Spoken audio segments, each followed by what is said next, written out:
Şunlardan böyle. Olamadı. Bilmem. Hani? Ada? Yok. Yok, hayır yok.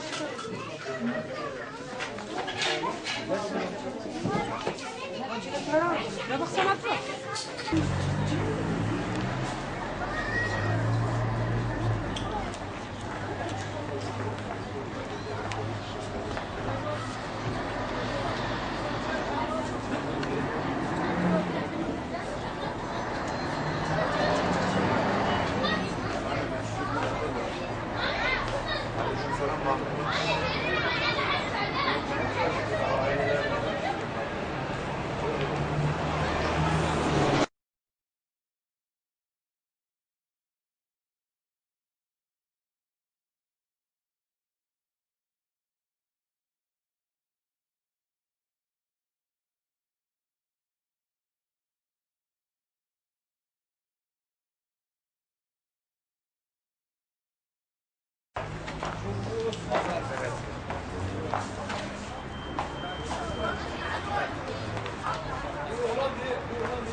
Gel abi, yaprak falan da alalım. Paketlerimizi de alalım. Tamam. Gençler gelsin. Abi siz gençler, siz gelin. Paket edelim. Bayanlar gitsin, arada bitsin.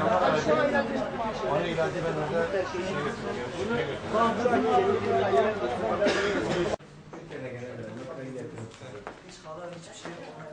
Ama ben size getirdim. Bunlar ikiye bölünecek. İkiye bölünecek.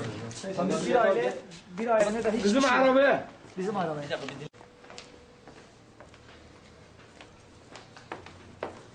O diğer aile. Diğer ailenin arabasına gitsin ama. Hangi araba yatacak?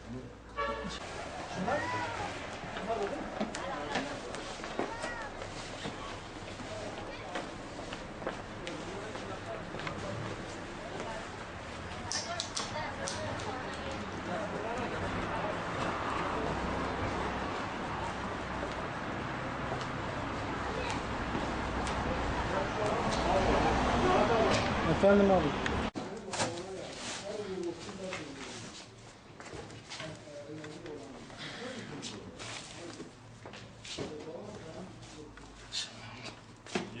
Yeter abi. Atışa yeter. Zekeriya sen de gel. Bir tane bizimkidir abi. Bu miktar yardım dağıtımı görüntüleri.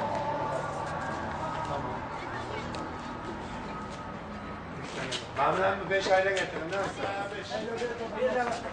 Sen misin? Bir tane de bize verecek. Bizim arabaya 3 paket gidecek. 3 paket.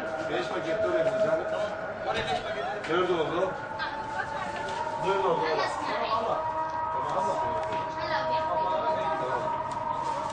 Hacı abi, ben seni de çek. Hacı abi çek.